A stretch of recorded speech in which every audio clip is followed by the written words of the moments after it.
राजधानी दिल्ली में निजामुद्दीन की तबलीगी जमात के सबसे बड़े सम्मेलन में जब निजामुद्दीन के ही मरकज से ये खबर फैली कि कोविड-19 का संक्रमण पूरे देश में यहां से फैला है, तो पूरे देश में सनसनी फैल गई। आइए आपको बताते हैं ये मरकज क्या है तबलीगी जमात और क्या है इसकी सोच।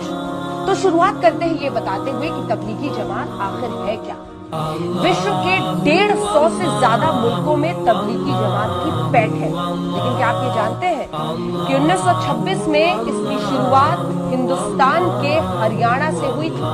जी हाँ, भारत में ही तबलीगी जमात की स्थापना हुई। इनकी सोच ऐसी है, समझिए ये दूसरे धर्म के लोगों को इस्लाम में परिवर्तित करने पर नहीं विचार करते हैं, लेकिन इनका सारा का सारा फोकस इस बात पर होता है कि जो पहले से इस्लाम धर्म को अपना रहे हैं वो अच्छे बिलीवर्स बने, यानी सिर्फ इस्लाम में विश्वास रखें, इस्लाम को फॉलो करने का एक वहाबी और प्योरिटन तरीका, यानी प्योर रिलीजन को वो कैसे फॉलो करें, प्रॉफिट मोहम्मद के वक्त पर इस्लाम के जिन नियमों का पालन होता था वही आज का मुस्लिम भी करे, ये इनकी सोच है। इसमें ये उसी तरह के कपड़े पहनते हैं, दाढ़ी की एक लंबाई है जिसको रखी जाती है, तय लंबाई है, और भी कई ऐसी छोटी छोटी बारीकियां हैं जिनको ये प्रैक्टिस करते हैं। हर वक्त नमाज पढ़ना, टोपी पहनना, जो पुराना तरीका है। ये कहते हैं आप एक